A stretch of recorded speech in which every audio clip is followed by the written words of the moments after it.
राजस्थान के एक छोटे से गांव कुंवरपुर में दशकों से एक खौफनाक किस्सा चलता आ रहा था।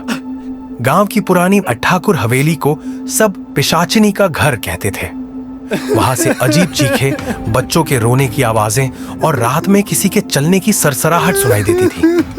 कहते हैं कि जो भी उस हवेली में गया वह वापस नहीं लौटा, या फिर लौटा भी तो ऐसा कि अपनी सुध-बुध खो बैठा।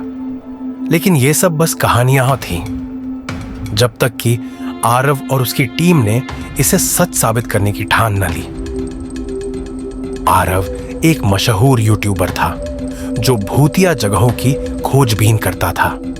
वह अपनी टीम के साथ इस हॉन्टेड हवेली में एक रात बिताने का फैसला करता है, लेकिन उसे नहीं पता था कि यह उसकी जिंदगी की सबसे डरावनी रात होने वाली थी। गांव के बुजुर्गों के मुताबिक ठाकुर हवेली 200 साल पुरानी थी। कभी यहां ठाकुर रणवीर सिंह अपनी पत्नी चंद्रिका के साथ रहते थे। चंद्रिका बला की खूबसूरत थी, लेकिन वह कोई आम इंसान नहीं थी। गांव में अफवाह थी कि चंद्रिका एक पिशाचिनी थी। कहते हैं कि वह हर अमावस्या की रात किसी को अपने वश में कर लेती और उसका खून पी जाती। ठाकुर को इस बारे में भनक भी नहीं थी, जब तक कि एक दिन उसने अपनी आंखों से सच देख लिया। अमावस्या की रात ठाकुर ने देखा कि चंद्रिका का चेहरा भयानक रूप में बदल रहा था। उसकी आंखें जल रही थीं, लंबे नुकीले दांत निकल आए थे और वह किसी नौकर का खून पी रही थी। गुस्से और डर से भरकर ठाकुर ने गांव वालों को बुलाया और चंद्रिका को हवेली के तहखाने में जिंदा दफना दिया। लेकिन मरते मरते चंद्रिका ने कसम खाई, जो भी इस हवेली में कदम रखेगा उसे मैं अपनी मौत का एहसास करवाऊंगी।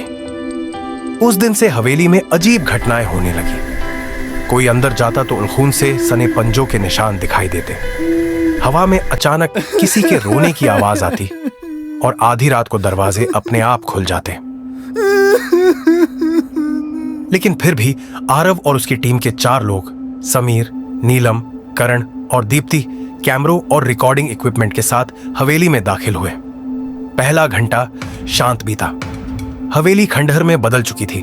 दीवारों पर जाले लगे थे और चारों तरफ अजीब सी गंध थी।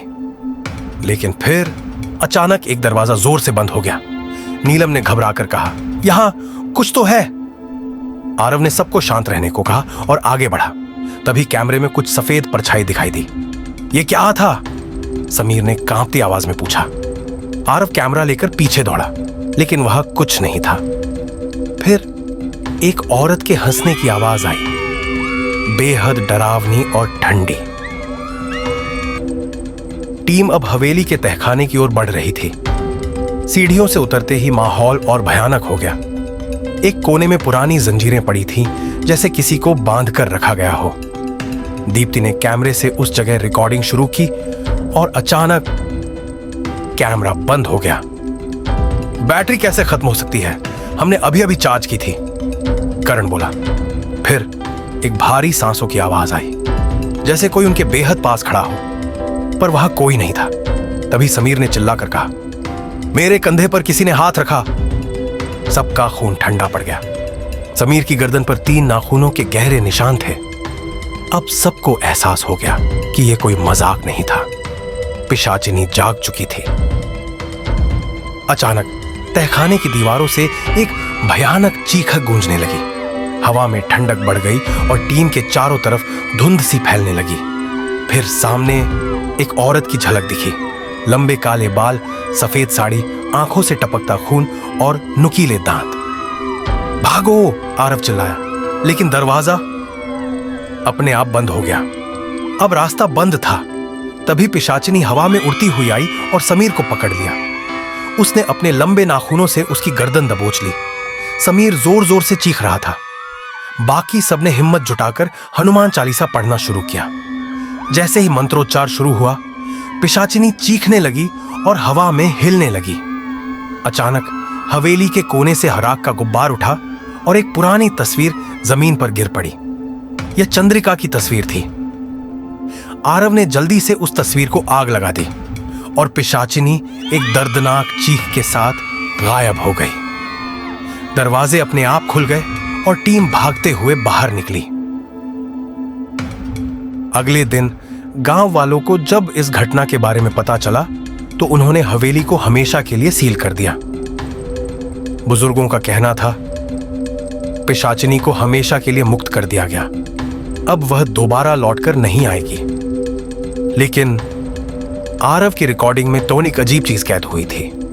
जब वे हवेली से बाहर निकल रहे थे तो कैमरे के पीछे एक धीमी हंसी सुनाई दी। क्या पिशाचिनी वाकई चली गई थी या यह सिर्फ शुरुआत थी? कुछ रहस्य कभी खत्म नहीं होते, कुछ आत्माएं कभी मुक्ति नहीं पाती। अगर आपको यह कहानी पसंद आई तो लाइक करें, शेयर करें और सब्सक्राइब करें, क्योंकि अगली बार हम और भी डरावनी सच्चाई लेकर आ रहे हैं।